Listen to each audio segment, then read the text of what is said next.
walking down the street, next minute you're being held at gunpoint. And the next day you're finding out the bomber is your roommate. I had people ask me, well, how didn't you know? Well, how could I know? He was a normal dude who did, well, perceptively normal, things that he didn't, you know, he knew how to hide it well. Colin Thomas there lived just down the hall from a killer. The Austin area was terrorized for about a month as packages showed up on doorsteps, exploding when they were opened up. 2 people were killed, others injured, and the entire city was on high alert. Thomas is telling his story of living with the Austin bomber only to KXAN. And our investigator, Erin Cargile, sat down with Colin. Erin, why is he talking now? That's a good question. We asked him the same thing because 6 months have passed, right, since all of this happened. And as you know, when big stories like this happen, you're inundated with messages from the media.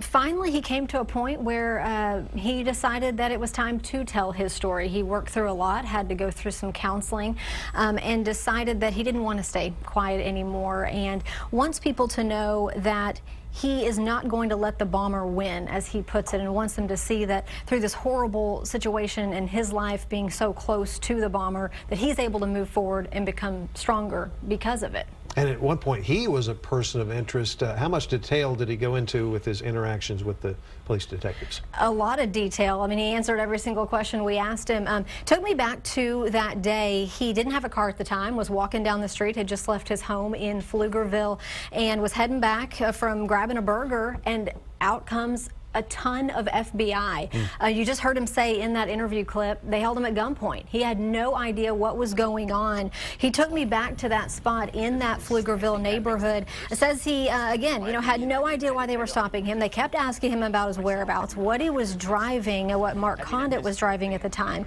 Even Colin's mom was in the dark about all of this. You might remember we spoke to her back in March about her son living with the Austin bomber. If you don't remember, we're going to refresh your memory. Here's what she told us.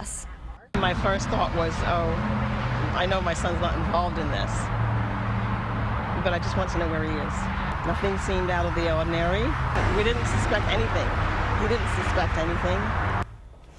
And that, again, is when we first found out. Detectives held her son overnight as they tracked down the bomber. And like she just said, her son did not suspect anything.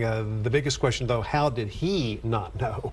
Asked him that several times during the interview. I think that's the biggest question that everybody had. How do you live literally in the room next door, under the same roof?